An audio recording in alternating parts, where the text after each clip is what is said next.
everyone. Welcome back to the podcast. I'm Emma, and as always, I'm here with Jake. Jake, how are you doing today? I'm doing really well, Emma. Thanks for asking. I had a big cup of coffee this morning, so I'm basically ready to take on the world. Love that energy. We're definitely going to need it today because we're talking about something that makes a lot of people a little nervous, giving speeches and presentations. Jake, before we dive in, I have to ask, are you someone who gets nervous before speaking in front of people? Honestly, yes. I think most people do, even if they don't admit it. There's this moment right before you start where your heart is just pounding, beating really fast, and you think, why did I agree to do this? Yes, that feeling is so universal. I think it doesn't matter how experienced you are. Even professional speakers say they still feel butterflies before they go on stage. And butterflies, for anyone who hasn't heard that expression, it means that nervous, fluttery feeling in your stomach. Exactly. And some people actually say those butterflies are a good sign. It means you care about what you're about to do. If you felt nothing, that might actually be worse. That's a really interesting way to look at it. So let's start from the very beginning. When we say giving a speech versus giving a presentation, are those the same thing? Because I feel like people use them interchangeably, but they might be slightly different. Good question. I'd say there's a bit of overlap, but they're not exactly the same. A speech is usually more formal and one-directional. You're talking to an audience, and they're mostly just listening. Think about a wedding speech or a political speech. Right, like the audience isn't really expected to respond or ask questions in the middle of it. Exactly. A presentation, on the other hand, tends to be more interactive, more back and forth. You might use slides, visuals, handouts, and there's often a Q&A session at the end where people ask you questions. It's more common in professional or academic settings. So a presentation is more of a two-way experience, while a speech is more one-way. Got it. And today we're really going to cover both because the skills overlap a lot anyway. Absolutely. Whether you're giving a toast at a dinner party or presenting a business proposal to your boss, the core skills are very similar. So let's talk about preparation, because I think this is where a lot of people either succeed or fail. How important is it to really prepare before a speech or presentation? It's everything, honestly. I've seen people try to wing it, meaning just show up and speak without preparing, and it almost never goes well. You might get lucky once, but as a general rule, preparation is what separates a good speaker from a great one. And wing it is a great phrase there. It means to improvise, to do something without planning. So if your teacher asks you to present tomorrow and you haven't studied, you might try to wing it, but it probably won't go well. Speaking from experience, Emma? Maybe once or twice in university. Okay, so what does good preparation actually look like? Where do you even start? The first thing I always tell people is to know your audience. Before you write a single word, think about who you're speaking to. Are they experts in the topic? Are they beginners? Are they colleagues, strangers, students? Because the way you speak to a room full of professors is very different from how you'd speak to a group of high school students. That makes so much sense. And I think a lot of people skip that step. They just think about what they want to say, not who they're saying it to. Right. And then the second step is to know your purpose. What do you want your audience to walk away with? Do you want to inform them, persuade them, inspire them, entertain them? Having that clear goal in your head shapes everything. The structure, the tone, the examples you choose. So knowing your goal helps you filter out what's important and what's not. Because I think another common problem is trying to say too much. Oh, absolutely. This is actually one of the biggest mistakes people make. They try to cover everything, and they end up going over time, rushing at the end, and the audience doesn't remember anything because there was just too much information coming at them. Less is more, right? I think the best presentations I've ever seen were actually quite focused. Like they had maybe 3 main points, and they just explored those deeply. Exactly. The rule of 3 is something a lot of speakers swear by. 3 main points is very manageable for both the speaker and the audience. It's memorable, it's clear, and it gives your speech a nice shape, a beginning, a middle, and an end. I love that. So once you know your audience, your purpose, and your main points, how do you actually structure the speech itself? So most effective speeches follow a pretty simple pattern. You open with something that grabs attention, a hook, then you introduce your topic and tell people what you're going to cover, then you go through your main points, and finally you wrap up with a strong conclusion. Can you say a little more about the hook? Because I think a lot of people just open with, "Hi, my name is Jake, and today I'm going to talk about," and that's a pretty boring opening.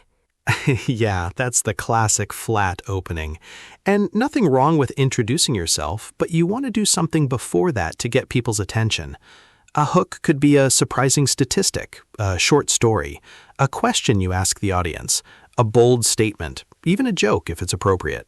Something that makes people think, "Oh, okay, this is going to be interesting." It pulls them in right from the start. Exactly. You have about 30 seconds, maybe less, to make a first impression on your audience. If those first 30 seconds are boring, you've already lost some people. Wow, that's a bit scary, actually. Okay, so let's say someone has done all the preparation. They have a structure, a great opening. What about the actual delivery? Because I think that's where the nerves really kick in, actually standing up and speaking. Delivery is huge, and it covers so many things. Your voice, your body language, your eye contact, your pace, your pauses. All of these things communicate something to your audience, even if you're not consciously thinking about them. Let's go through some of those. Voice first. What should people think about when it comes to their voice? Volume, first of all. You need to make sure people can hear you. And that sounds obvious, but when people are nervous, they often speak too quietly. They sort of shrink, pull back, and their voice gets small. You need to project, which means push your voice outward so it reaches the back of the room. And projection doesn't mean shouting, right? It's more about speaking with intention and support, almost like you're filling the room with your voice. Exactly. And then there's pace, how fast or slow you speak. Nervous speakers almost always speak too fast. They rush through everything because they just want it to be over. But speaking too fast makes it very hard for the audience to follow, especially if there are non-native speakers in the room. That's such a good point for our listeners especially, because many of them are giving presentations in English, which might not be their first language. Slowing down actually gives you more authority. You sound more confident. Absolutely. And it gives you time to think. If you slow down, you have a second to find the right word or remember your next point. Rushing doesn't give your brain that space. What about pauses? Because I notice really skilled speakers use silence really effectively, but most people are terrified of silence. Oh, pauses are so powerful. A well-placed pause, stopping for just a second or two at the right moment, can emphasize a point better than any word. It says, "What I just said is important. Let that sink in." Let that sink in, meaning give yourself time to absorb it, to really think about it. That's a great idiom. And pauses also just make you look confident. A speaker who pauses looks like they're in control. A speaker who fills every moment with and looks nervous, even if the content is good. Filler words. Like, basically. These are called filler words because they fill space when you're not sure what to say next. They're natural in conversation, but in a speech, too many of them can be distracting. And the cure for filler words is really just practice and slowing down. When you feel an coming, replace it with a breath or a pause. It's a habit you can train yourself out of. Can you train yourself out of it? Because I feel like some people have been saying for 30 years. It takes time, but yes, recording yourself is one of the best things you can do. Most people are horrified the first time they hear a recording of themselves. Horrified meaning really shocked and uncomfortable, because they had no idea how many filler words they were using. That's such good advice. Record yourself, listen back, and you'll instantly know what to work on. Okay, let's talk about body language. I feel like this is something people really underestimate. So much. Research, and I think most people have heard this, suggests that a big part of communication is nonverbal, meaning it's not just what you say, but how you carry yourself, how you stand, what you do with your hands. What does good body language look like in a presentation? Standing tall is the foundation. Don't slouch, don't let your shoulders droop forward. Stand up straight, feet about shoulder width apart, and don't lock your knees, otherwise you might actually faint. Has that happened to someone you know? I've heard stories. I won't name names. But yes, posture communicates confidence before you even open your mouth. What about hands? Because I see some people just freeze and they don't know what to do with their hands. They put them in their pockets or they grip the podium like they're holding on for dear life. Holding on for dear life. That's a great image. Hands in pockets looks casual and maybe a bit closed off. Gripping the podium looks tense. Ideally, you want to use your hands to gesture naturally, to emphasize points, to illustrate ideas, the way you would in a normal conversation. Right, because in normal conversation, we all use our hands, right? It's only when we get on a stage that we suddenly forget what to do with them. Exactly. And if you're not sure what to do, a good default is to hold your hands loosely in front of you, roughly at waist height. It looks open and calm. Okay, and eye contact. I feel like this is a big one, especially for people who are nervous. The temptation is to just stare at your notes or your slides and never look up. And audiences notice immediately when a speaker doesn't make eye contact. It creates distance.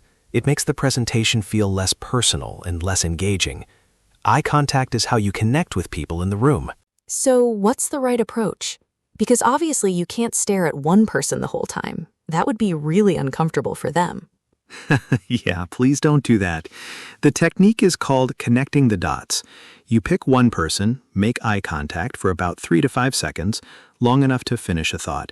Then you move to another person in a different part of the room. You're essentially having many small one-on-one moments with different people throughout the room. That's a really helpful way to think about it. You're not performing at the audience. You're having conversations with individuals who happen to be in the same room. That's a great way to put it, actually. The best speakers make every person feel like they're being spoken to directly. Okay, I want to shift a bit and talk about visual aids, things like slides or props or handouts, because presentations especially often involve these. How should people approach using slides? Slides can be your best friend or your worst enemy. And the number one mistake people make, I see this constantly, is putting too much text on each slide. Oh, I know exactly what you mean. You're trying to read the slide and listen to the speaker at the same time, and your brain can't do both. Exactly. Because reading and listening use the same cognitive channel, the same part of your brain. So when you're reading a slide, you're not really absorbing what the speaker is saying. The slide should support what you're saying, not repeat it word for word. So what should go on a slide instead? Keywords, images, diagrams, short phrases. Think of your slide as a visual cue, a prompt that helps the audience follow along and remember what they're hearing, not a script that replaces what you're saying. And I think there's also a risk with slides of becoming too dependent on them. Like if your technology fails, which it sometimes does, and you don't have your slides, do you still know what to say? That's such an important point.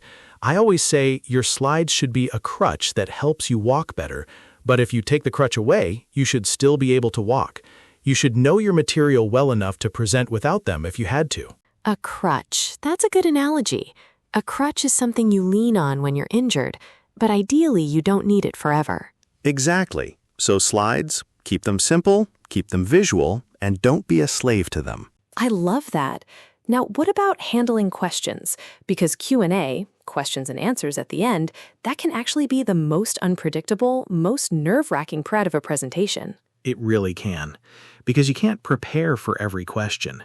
And some people ask very challenging questions or very off-topic questions, or honestly, sometimes hostile questions, questions that feel almost like an attack. So how do you handle that gracefully? Gracefully meaning in a smooth, calm, composed way. A few things. First, and this is something a lot of speakers don't do, is to actually listen to the full question before you start answering. Some speakers start talking before the person has even finished asking. That's a bad habit. And sometimes you might mishear or misunderstand the question, and then your answer doesn't actually address what was asked. Exactly. So listen fully, and if the question is unclear, don't be afraid to ask the person to clarify, to explain what they mean. You can say something like, "That's a great question. Could you tell me a little more about what you mean by that?" It's not a sign of weakness. It's a sign that you're taking the question seriously. And it also buys you a few extra seconds to think. Absolutely. There's no shame in that. Another thing, if you genuinely don't know the answer to a question, say so. Don't bluff. Don't pretend you know when you don't, because an audience can usually tell. It's much better to say, "That's a really interesting point. I'd need to look into that more and get back to you." That actually builds credibility, right? It shows you're honest and that you're not just making things up. Totally. And for those hostile or aggressive questions, if someone is really challenging you, the best approach is to stay calm and not take it personally. Acknowledge their point of view, even if you disagree, and then give your response clearly and without getting defensive. Stay in your lane. No, wait, that's not quite the right idiom here. Close. Stay composed would be the right phrase. Don't let them knock you off balance. Right. Stay composed. Keep your cool. These all mean the same thing. Remain calm under pressure. And if someone is really being rude, it's perfectly acceptable to say, "I appreciate your perspective, but let's keep the discussion constructive." You're redirecting without getting into an argument. That's such a useful phrase. Okay, I want to talk about one more big area before we wrap up, and that's practice. How do you actually practice for a speech or presentation? So most people's idea of practice is reading through their notes a couple of times in their head, and that's really not enough. Real practice means speaking out loud, actually saying the words, ideally in conditions that are as close to the real thing as possible. So, not just reading it silently, but actually speaking it? Right, because speaking out loud is a completely different physical experience. Your mouth has to form the words, your lungs have to support your voice, you have to deal with the pauses and the transitions. You can't simulate that in your head. Makes sense. And you mentioned recording yourself earlier. Is that the best way to practice? It's one of the best, yes. Record your practice runs and watch them back. Painful as it is, it gives you such clear feedback. You'll notice if you're speaking too fast, if you're using too many filler words, if your body language looks tense or awkward. And I'd also add, practice in front of another person if you can, because the presence of an audience, even just one person, changes everything. Your heart rate goes up a little, and you get to practice managing that feeling. That's such a good point. A friend, a family member, even your dog. Just someone in the room changes the dynamic. Your dog is probably your most supportive audience member, never going to judge you. Completely non-judgmental. But yes, practice out loud in front of people if possible, and do it multiple times. The goal isn't to memorize your speech word for word. That can actually backfire, because if you forget one word, your whole train of thought falls apart. Oh, that's a really important point. You don't want to memorize it like a script where one mistake derails, throws off the whole thing. Exactly. You want to know your material so well that you can talk about it naturally, the way you'd explain it to a friend. That's when you start to sound genuinely confident rather than rehearsed. There's a difference between being prepared and sounding over-rehearsed, and the sweet spot is somewhere in the middle. The sweet spot. Exactly. Natural but organized. Confident but not robotic. I love it. Okay, before we wrap up, I want to ask you, what's one personal experience you've had with giving a speech or presentation that really stands out? Oh, I have a good one. A few years ago, I had to give a presentation at a conference, a professional conference, so a pretty serious setting. And I was incredibly well prepared, I thought. But 5 minutes before I was supposed to go on, the projector stopped working. My slides, gone. Nothing. Oh no, that's a nightmare scenario. What did you do?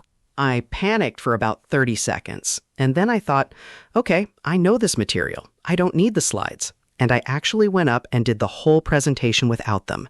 And honestly, it went better than I expected. People came up to me afterward and said it felt very natural and engaging. Because you weren't glued to your slides. You were just talking to people. Exactly. It was a lesson I learned the hard way, but it really stuck with me. Know your material well enough that the technology is a bonus, not a requirement. I love that story. It really shows that even when things go wrong, and they will sometimes go wrong, you can still come through it. The preparation was there, even if the slides weren't. And I think that's actually a reassuring thought for anyone who's nervous about presentations. Things might not go perfectly, and that's okay. The audience generally wants you to succeed. They're not sitting there hoping you'll fail. That's so true. People are usually on your side. They want you to do well. And even if you stumble over a word or lose your place for a second, most audiences won't even notice as much as you think they will. We're always our own harshest critic, much more critical of ourselves than anyone else is. Absolutely. Okay, let's do a quick recap of everything we covered today because we covered a lot of ground. Preparation, know your audience, know your purpose, have clear main points. Structure, strong hook, clear outline, strong conclusion. Delivery, voice projection, pacing, pauses, no filler words. Body language, posture, hands, eye contact. Slides, simple, visual, not a crutch. Q&A, listen fully, stay calm, be honest. And practice, out loud, in front of others, multiple times. That's a really solid summary. If someone did even half of those things, their next presentation would be noticeably better. I really believe that too. Giving a speech or presentation is a skill, and like any skill, it gets better with practice and attention. Nobody is born a great speaker. Even the best ones had to work at it. Completely agree.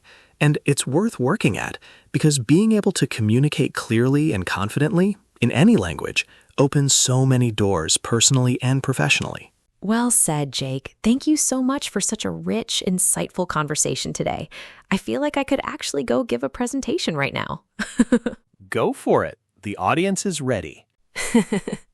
All right, everyone. That's a wrap for today's episode. If you enjoyed this, please share it with someone who's got a big presentation coming up. They might really need it. And as always, keep practicing, keep speaking, and we'll see you in the next one. Bye. Bye, everyone. You've got this.